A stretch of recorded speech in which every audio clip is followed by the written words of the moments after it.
Bismillahirrahmanirrahim. Assalamualaikum warahmatullahi wabarakatuh. Halo semuanya, kami dari kelompok 4 akan mempresentasikan hasil dari makalah kami, yaitu mengenai sejarah masyarakat muslim pada tahun 1201 sampai 1300 Hijriah. Sebelumnya, salawat serta salam semoga senantiasa tercurahkan kepada junjungan Nabi Allah Muhammad Sallallahu alaihi SAW, wasallam. para pengikutnya, dan juga para sahabat yang menanti-nantikan syafaatnya di yaumul akhir. Baik teman-teman, perkenalkan sebelumnya saya Bati Kurnia Awandasari dengan nomor induk mahasiswa 2021 07 1004 dan teman saya Wiwit Nutria Rinjani dengan NIM 2021 07 175. Oke. Pada pembahasan yang pertama, kita akan membahas mengenai kerajaan Islam yang berdiri di abad ke-13. Teori yang kedua adalah teori masuknya Islam ke Indonesia. Oke, kerajaan Islam yang berdiri di abad ke-13 yaitu kerajaan Perlak. Berdiri pada 1 Muharram 225 Hijriah atau 840 Masehi. Mengalami masa kemudian kerajaan Perlak ini mengalami masa kejayaan pada tahun 1292 Masehi. Nah, raja dari kerajaan Perlak ini bernama Syed Abdul Aziz dengan gelar raja pertama yaitu Sultan Aladin Syed Maulana Abdul Aziz Shah. Nah, kemudian raja dari kerajaan Pelak ini, raja terakhir yaitu Sultan Mahdum Alaidin Malik Abdul Aziz Johan. Kemudian saat beliau meninggal, kerajaan Pelak disatukan dengan kerajaan Samudra Pasai pada masa pemerintahan Sultan Muhammad Malik Al-Zahir. Yang kedua adalah kerajaan Ternate. Nah, kerajaan Ternate ini berdiri pada tahun 1257 Masehi. Disebut juga sebagai kerajaan Gapi. Nah, kerajaan Ternate ini pertama yang memeluk Islam adalah Gapi Baguna atau Sultan Marhum. Setelah wafat, putranya yang bernama Zainal Abidin menggantikan posisinya. Kemudian diwarnai dengan perjuangan melawan Portugis yang ingin menguasai wilayah tersebut. Perlawanan ini menewaskan Sultan Hairun pada 1570 Masehi yang meresmikan perjanjian perdamaian. Yang ketiga adalah Kerajaan Samudra Pasai. Nah, Kerajaan Samudra Pasai ini berdiri pada tahun 1267 Masehi, salah satu kerajaan Islam paling tua dan terbesar di Indonesia. Jadi, Kerajaan Samudra Pasai ini adalah salah satu kerajaan Islam yang paling tua dan terbesar di Indonesia. Didirikannya oleh Marah Silu atau Sultan Malik As-Saleh. Nah, lokasi dari Kerajaan Samudra Pasai ini sendiri terletak di sekitar Lok Semawe atau Aceh Utara. Dari kerajaan Samudra Pasai ini meninggalkan bukti peninggalan seperti koin emas yang menjadi mata uang kerajaan. Kemudian kerajaan Samudra Pasai ini berkembang menjadi pusat perdagangan dan dakwah Islam pada saat itu. Nah, Kerajaan Samudra Pasai runtuh setelah diserang oleh Portugis pada tahun 1521 Masehi. Pendapat yang menyatakan bahwa Islam masuk ke Nusantara pada abad 13 mengaitkannya dengan yang pertama adalah keruntuhan dinasti Abbasiyah di Baghdad tahun 1258 Masehi. Kemudian berita dari Marco Polo tahun 1292 Masehi, kemudian berita dari Ibnu Battuta tahun 1354 Masehi. Adapun bukti fisik berupa yang pertama adalah batu nisan Sultan Malik As-Saleh di Samudra Pasai pada tahun 1297 Masehi. Dengan kata lain, masuknya Islam ke Indonesia pada abad ke-13 ditunjukkan dengan adanya kerajaan Samudra Pasai yang berlokasi di Sumatera. Nah, pendapat-pendapat ini lalu dipertegas dengan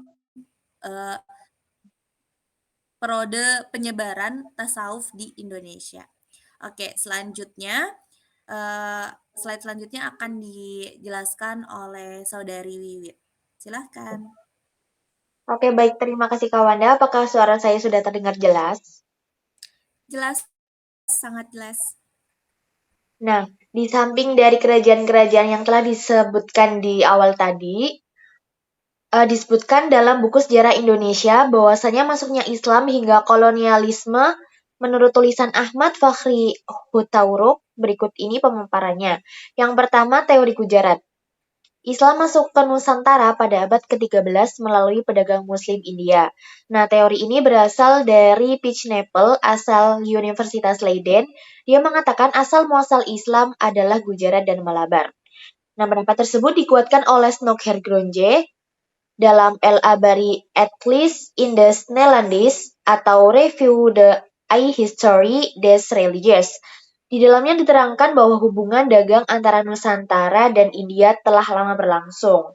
Sedangkan menurut Mokwet, agama Islam di Indonesia berasal dari Gujarat. Hal yang mendasarinya adalah batu nisan di Pasai Utara, Sumatera pada tahun 1428 Hijriah.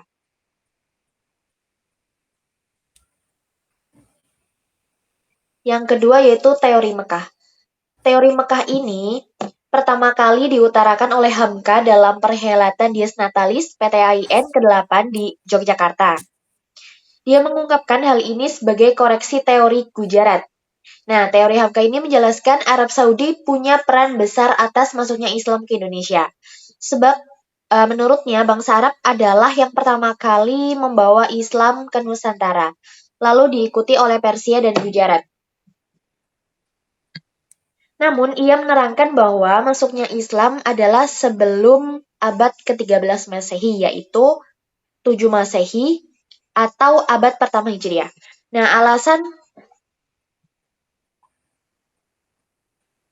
mohon maaf. Nah, alasan yang mendasari penjelasan tersebut adalah pasca wafatnya Nabi Muhammad SAW pada tahun 632 Masehi.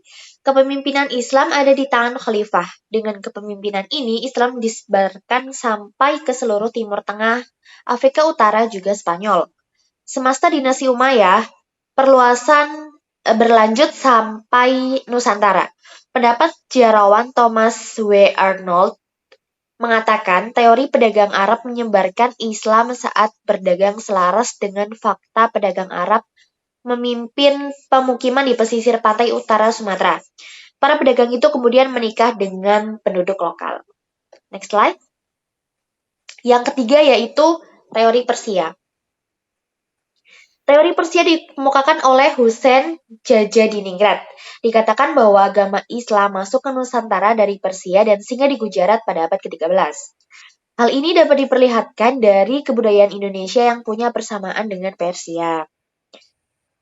Di samping itu, teori Persia juga didukung melalui kesamaan ajaran Syekh Siti Jenar dengan ajaran Sufi Iran Al-Halaj.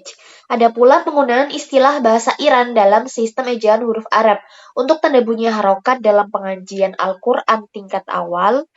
Kemiripan terakhir adalah nisan pada kuburan Malik Soleh dan Malik Ibrahim yang dapat dipesan dari Gujarat serta terdapat pengakuan masyarakat Islam atas mazhab Syafi'i di daerah Malabar. Next slide. Kesimpulannya yaitu perkembangan Islam tidak lepas dari adanya para pedagang yang datang ke Indonesia dengan tujuan berdagang. Contohnya teori Gujarat. Pedagang dari Gujarat datang ke Indonesia dan membawa agama Islam. Ada juga pedagang dari Arab, namanya teori Arab. Selain itu, ada lagi teori lain yang awalnya juga berdagang seperti dengan adanya teori Tiongkok dan teori Persia. Perkembangan Islam di Indonesia juga tidak lepas dari penyebar agama Islam yang dikenal dengan Wali Songo di Jawa dan Dato Talu di Sulawesi. Proses penyebaran Islam di Indonesia tidak lepas dari akulturasi dengan kebudayaan lama sebelum masuknya Islam. Nah, beberapa akulturasi tersebut dapat dilihat dari permainan tradisional, wayang, masjid yang tidak melepaskan ajaran Islam dan kebudayaan lama. Nah, sekian presentasi dari kami. Saya kembalikan kepada moderator. Oke, baik. Terima kasih Saudari Wiwit yang sudah menjelaskan presentasi tadi. Begitu teman-teman penjelasan dari kelompok kami, kelompok 4. Mohon maaf apabila banyak kekurangan dan juga kesalahan. Kami dari kelompok 4 mengucapkan terima kasih banyak dan wassalamualaikum warahmatullahi wabarakatuh. Waalaikumsalam warahmatullahi wabarakatuh.